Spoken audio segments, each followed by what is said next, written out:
Cold hard truth. When you have elevated another person above yourself for a long time, it is almost impossible for the shift to come back. And I'll tell you what I mean by that. Let's just say you're in a relationship, you have put that person first above yourself for a long, long time, and you've given, and always said yes. And you have received very little in return. And one day, you're tired, and you say, I want equality in this relationship. And you finally tell your person, I'm going to have to say no. And that person looks at you like you're crazy. Why? Because they have been wired to believe that their needs are greater than yours, that they are greater than, and you will always be less than, that they are allowed to take, and your only job in this world is to give. So I'm going to let you know, if you have wired someone like that, if you have enabled someone, it is virtually impossible to get them to see your true value, worth, and to get them to agree with your stance. And it doesn't matter if you go down kicking and screaming. It will never be reciprocated. And I'm going to let you know that's the cold, hard truth.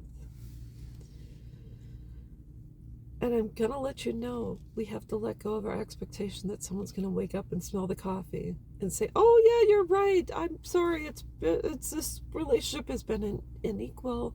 I'm sorry. I'm going to give to you as much as you give to me. I'm sorry, but that's just not going to happen. And so, what do? Well, first of all, I have to take responsibility for allowing someone the opportunity to believe that I am less than. It is not their fault. They are just doing what they have been allowed to do.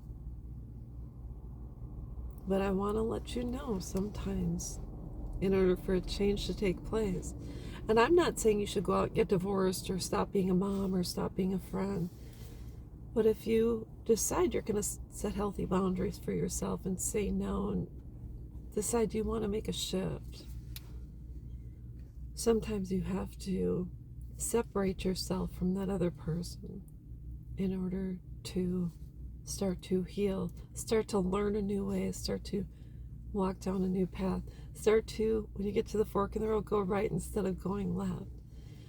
And sometimes that relationship is meant to end. And so what I did in my life was, I was raised, my dad was an alcoholic. I had a chaotic relationship with my mom and my sisters. So I decided I had to set a healthy boundary and put distance between us. And I did. And eventually when I got therapy, did inpatient, rewired, I was around new people, and I raised my value with others. I started a new book, and I started practicing with people that were intimately involved with who I was and in my life, etc. And so when I made a new friend and I wanted to be on the same playing field, I rose my value and I did the right thing for myself. And instead of allowing people to put me down, I raised myself up. And so you have to